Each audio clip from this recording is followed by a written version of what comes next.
Hello, travelers and monster catchers abound.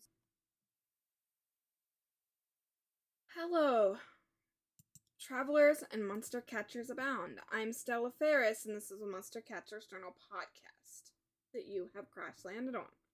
Today's entry is a reflection you won't want to see. We're not talking about the friendly or even natural glyphs today.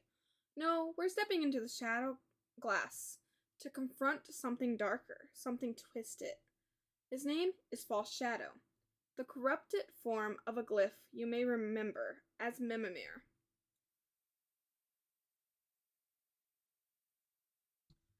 Mimimirror was already strange, trapping people in reflections, feeding off their identity. With False Shadow, he takes it further.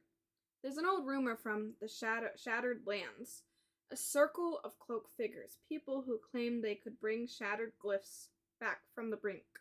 Attempted to restore Mimimirror after it broke during a failed capture.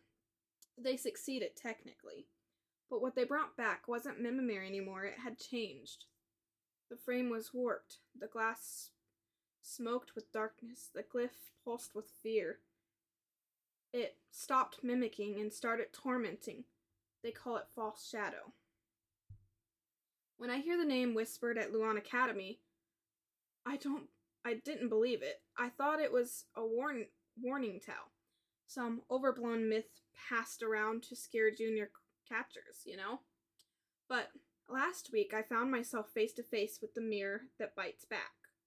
It started in the ruins of a forgotten observatory, where the moon lit.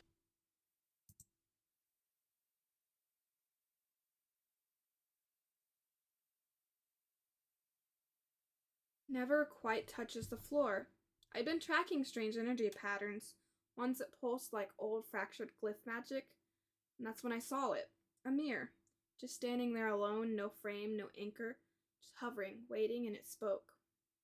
What do you fear, little spark? I was pulled in before I could even blink. Suddenly I was home, or I thought I was, but everything was wrong. Familiar walls cracked, voices I loved were twisted. I saw myself failing, letting the people I protect get hurt, losing everything. The fear was suffocating, and that's what he feeds on. If you give in, if you believe the vision, False Shadow rips your soul out and seals it in a jar. Delicate little thing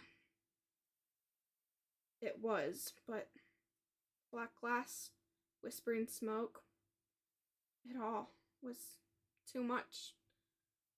Almost.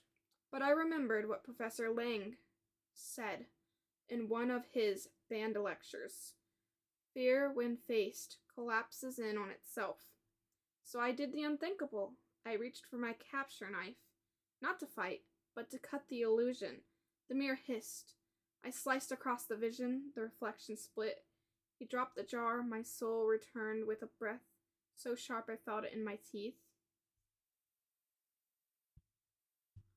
False Shadow recoiled. He didn't vanish, but he slithered back into the dark, watching, waiting. I didn't try to catch him, not yet. He's a cryptoglyph now, beyond classification, dangerous to even name too often. But the good news, I'm still here, and so are you.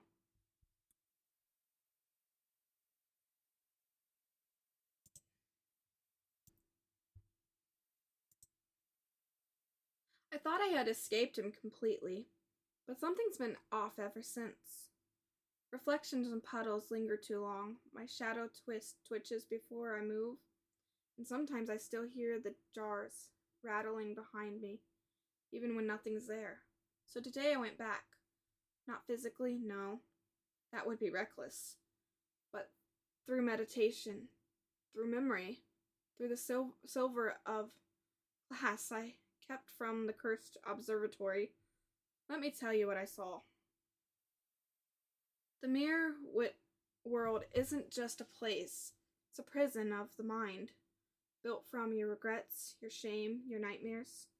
Imagine walking into a hallway made entirely of yourself, hundreds of mirrors stretching on forever, but none of them show the truth. Some show who you used to be, others show who you could become. If everything went horribly wrong, in False Shadow's realm, time didn't exist. You're not walking forward, you're falling inward. Rooms appear based on what you fear most. I passed a nursery once, my mother's voice calling me, but when I opened the door, there was no one there, just a crib full of black feathers and broken glass. Then came the library. Books whispered, every mistake I've made out loud, every glyph failed to catch, every friend I let down. The air in the room was heavy, like it was watching me, and that's when I found the gallery of jars. Dozens of them, hundreds of them, each one with a name scratched into the glass. Some were long-forgotten catchers, others I recognized. One was Professor Lang's partner. Another one was a young trainee who went missing last year, Zell. Sweet Zell, who had a fear of being alone. It really stumped me because Dr. Lang, he never really talks about his work partner. But there was a jar with his work partner's name, his work partner that he used to work with.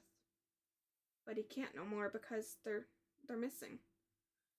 I couldn't hear their voices, but I felt their presence, trapped, dormant, but not gone. False Shadow was there too, looming behind the shelves. No form, just a shimmer, a tall outline of smudge, black line and cracked silver eyes. He doesn't speak with words, he speaks in memory. I felt it again, my fear. This time it was my team, Senna, Luna, even little Myrno. I saw them, still and pale, caught in reflection that wouldn't shatter. My breath caught. That's when I remembered I wasn't really there. I still held control. I grabbed the sliver of real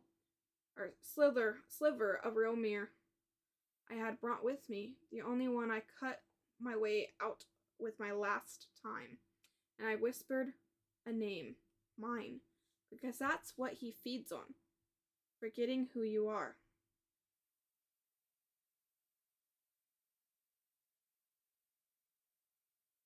The moment I remembered, the room cracked like a spider web. Jars shook, False Shadow hissed, and I escaped. Not unscathed, but whole. That's the true danger of False Shadow. He doesn't just trap your body, he makes you question whether you deserve to leave. He makes you want to give up. So, here's what I've learned, travelers. If you fall into the world by accident or design, remember, your worst fear is only a part of you. The real prison is the one you accept. And as long as you know your name, you can find the door. Bring something reflective, something real. But most importantly, bring your truth. That's the only thing he can't twist.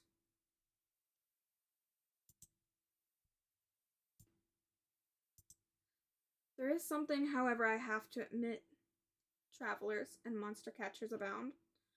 I didn't catch False Shadow. I didn't even try, and maybe that was the right choice, or maybe it was fear. After escaping the mirror world, after walking through jars of stolen souls and illusions shaped like my worst thoughts, I had him. He was right there, colliding out of splintered reflections, his outline flickering like a candle behind warped glass. My glyph had even pulsed in my hand, ready to deploy. Orabeak stood beside me, golden and loyal, eyes fixed on that shimmer. But I froze, not from terror, from understanding. False Shadow isn't a monster. He's a scar, the echo of pain and fear stitched together by people who didn't understand what they were reviving. He's not a wild thing running free. He's something made, born from the remains of Mimimirror and the grief of those who couldn't let go, and I realized capturing him wouldn't fix that. There's a strange pressure among catchers, you know. We're supposed to fix things, log them, classify them, contain them. But False Shadow, he doesn't want to be contained. He wants to be understood. That's not an excuse. He's dangerous.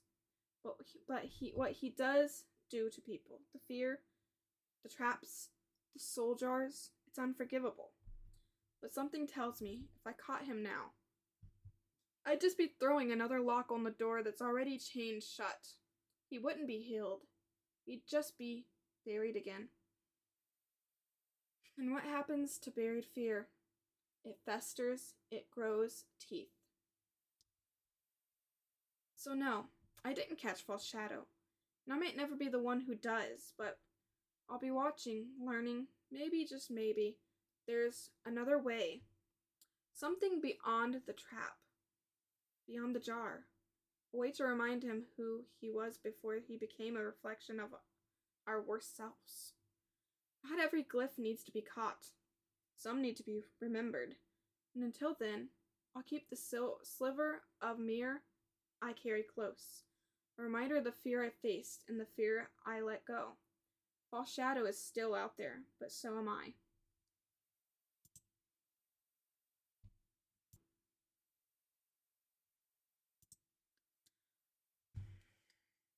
So after escaping the mirror world, I chose not to catch not choosing to catch False Shadow. I didn't go home. I went straight to Luan Academy, straight to Professor Orion. He's one of the only people who studied mirror-based glyphs without going completely mad. He's also the only one who's ever mentioned False Shadow in a public lecture and survived the backlash.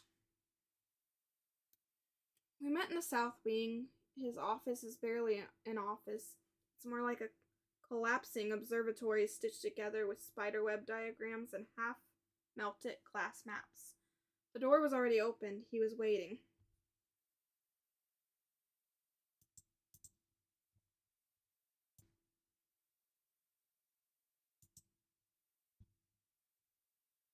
You saw it, didn't you? Orion asked. I nodded and sat down. I didn't even take off my coat. The mirror shard was still wrapped in my scarf, and I began my report. Subject, False Shadow. Classification unknown. Likely a cryptoglyph, or a subtype. We haven't named. Possibly a Mirrorborn entity beyond our current containment understanding. Method of appearance. Appearance in a derelict observatory east of the ruined path. Manifested as a freestanding mirror, unfixed to any structure. Activated on proximity without contacts. It doesn't need touch. It reads intent. If you're searching for answers, it pulls. Confirmed. Entry was instant. Vision began immediately. Mirror world composed of overlapping personal fears. Environments react to emotional state, gravity unstable, time non-linear. That's why most people don't return. Orion said to me. He didn't interrupt much, just nodded occasionally, eyes behind those crescent glasses glinted with something between curiosity and concern. Then I told him about the jars, about how many names were etched into the glass. His face changed at that, like he recognized some of them, maybe even one that mattered. The jars are real. I saw one once. It had my brother's name. I'm sorry, I said softly. Don't be. He chose to stay. Said he wanted to learn from the fear. Okay, so let me start with the next part, Professor Orion. Escape method. The illusion fractured after subject recalled their own name and used a reflective blade to cut through the environment. False Shadow recoiled from contact with the metal. It's not the metal, Stelliferous. It's the clarity. Anything forged with certainty. Still, silver, self. He can't touch it. I finished the report closed the log, and just sat there for a moment. I asked him the question that had been digging into me the whole way back. Did I do the right thing, not catching him? He didn't answer right away, but then he said something I'll never forget. The right thing, maybe. The brave thing, absolutely. You didn't defeat him, but you didn't let him win either. That's the first step to saving something lost. We cataloged my findings, and I left the mirror shard with him for keepsaking. He said he'd study it, but something tells me he already knew more than he let on. And me? I walked out of Luon Academy into the night, stars shimmering above the twin suns, and the 3 moons shining ever so slightly above, and I felt a little lighter. False Shadow is still out there, but I'm not alone in facing him anymore, and neither are you.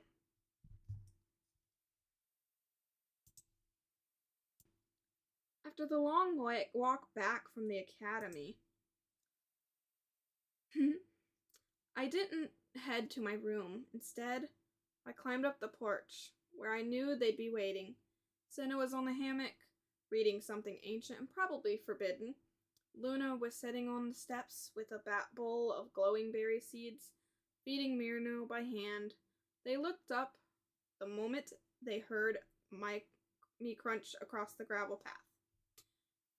You look like someone tried to drown you in regret and then hung you out to dry. That's not far off, actually, Senna. You saw him, didn't you? False Shadow, Luna asked. Worse, I didn't catch him. Good, Senna replied. Good? I asked. You're not supposed to catch everything, Stelly. Some things, some glyphs, need to breathe, even if their breath smells like sorrow and broken glass. Did he hurt you? Luna asked. No, not really. He showed me things, my worst fears, losing all of you, letting the sanctuary fall apart, becoming like her. Like Ravina, I said softly. He didn't make those fears. You already had them. He just pulled them to the surface. Luna said. And you faced them. That's power, Stelliferous. You think glyph catching is about containment? But it's not. It's about resilience, witnessing what others can't. Senna said. I kept thinking of you two. It's what pulled me out, I said with tears in my eyes. We're always with you, even when your shadow walks the wrong way, Luna said. We stayed out there for a long time. Senna handed me a mug of rose root tea. Luna wrapped me in a blanket that smelled like cloud lavender and mint oil. The 3 of us just sat in the glow of the moons, saying nothing for a while, and maybe that's what I needed most. Not a lecture, not a mission, just them. You're lucky I like you. If you'd come back possessed, I would have hit you with a frying pan, Senna said, teasing me. I had salt lines in my drawer, just in case. Don't think I won't use them, Luna said. I love you too, I replied. Luna and Senna said at the same time in perfect unison, we know. I didn't catch False Shadow, as I've said probably a million times already, but I faced him and I came home to the people who remind me who I am with the mirrors, or when the mirror lies. Maybe that's enough for now.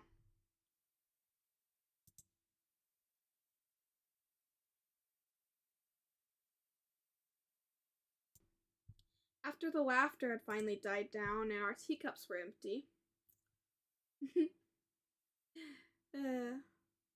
we leaned back against the porch railing, gazing up at the twin moons and the endless sky of Nibiru. Well, and the 3...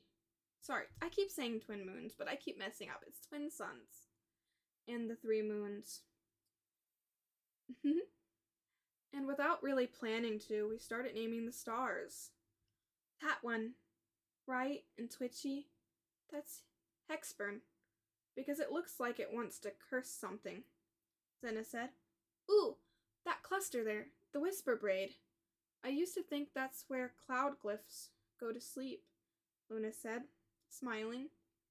See the slow moving one over there? The soft gold one? That's Sanctum.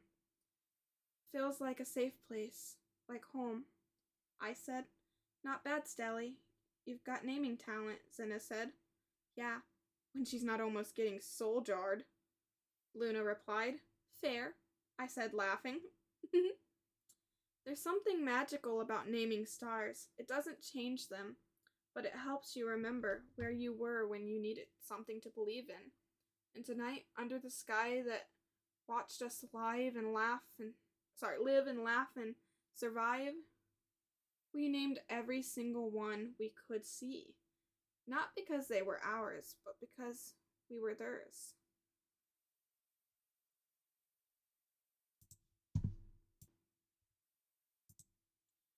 And so, under the twin suns and the three moons, a sky full of memories, we name the stars. Some after dreams, some after fears, and some just because they made us feel less alone. While shadow is still out there, but tonight we didn't win. Tonight was ours, and tomorrow we keep going naming the dark, one spark at a time. Until then, travelers, stay brave, stay clever. And remember, no matter how deep the shadows fall, the stars are always waiting to be named. This has been the Monster Catcher's Journal podcast. And I'm Stelliferous. This is our sky.